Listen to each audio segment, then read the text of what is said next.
and welcome to part 64 of my report on the McCarrick Report by Patrick Parson. We continue Chapter 19, information about McCarrick's past conduct received during his tenure as Archbishop of Washington, 2001 to 2006. Today we hope to finish Part D, information received related to Priest 1, and McCarrick's resignation as Archbishop of Washington, 2005 to 2006. As we've seen, Cardinal McCarrick has met with Prefect of the Congregation for Bishops, Cardinal Ray, and submitted a 3-page memorandum giving an explanation of certain allegations, at least from McCarrick's perspective. In our last segment, we read through 7 points numbered by McCarrick, in which McCarrick says he has never lived a double life, that he invited seminarians to the beach house as family, and that none of them ever insinuated improper behavior on his part, and that there were people who did not like him who would bring up rumors every 2 or 3 years. Now let's look at his 8th point, which he breaks alphabetically into 4 subsections. A. McCarrick calculates that he would have been 60 years old, and his alleged victim would have been 25 years of age. B. The alleged victim would have been 5 inches taller and 40 pounds heavier, making it improbable that McCarrick could have attacked him. Of course, the good cardinal overlooks the fact that his status as archbishop would have been overwhelmingly intimidating for many seminarians. C. No one ever approached McCarrick about this except for one time only. And D.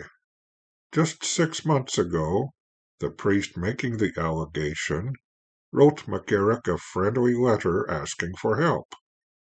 If McCarrick had wronged him so terribly, he would not have come to McCarrick for help.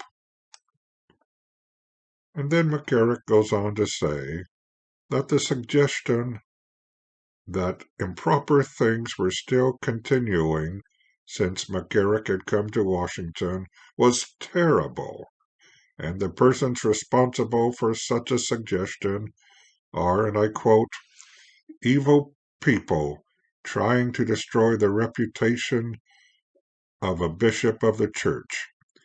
I may not be a holy man, that I know and regret. I am too selfish and proud, but these accusations are not true, and they have never been true. This I swear on my oath as a bishop. I accept the program which your eminence has presented to me without reserve, not because the accusations are true, but in the hope that they will be a good penance for my sins. I promise my prayers and my absolute obedience to the Holy Father for a long life.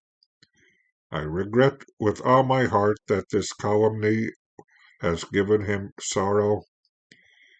I am grateful to God and the Church for the grace to serve. Unquote. Now, blogger journalist Matt Abbott, who had published an article on December 2nd, 2005, about McCarrick sharing a bed with Priest 2, published another article quoting a former priest from the Archdiocese of Newark. The priest confirmed the stories of McCarrick sleeping with seminarians were true, and went back to when McCarrick was Bishop of Metuchen. Pope Benedict XVI accepted McCarrick's resignation as Archbishop of Washington on May 16, 2006, appointing him as Apostolic Administrator of the Archdiocese for 1 month. Bishop Donald W. Worrell was appointed the new Ordinary of the Archdiocese of Washington. In July, President Bush hosted a retirement dinner for McCarrick at the White House. He also acquired the title of Archbishop Emeritus of Washington. So McCarrick's fears about his retirement being perceived as a punishment were laid to rest, particularly as he remained a cardinal and kept his positions with the Roman Curia. So we will finally wrap up chapter 19 in our next segment.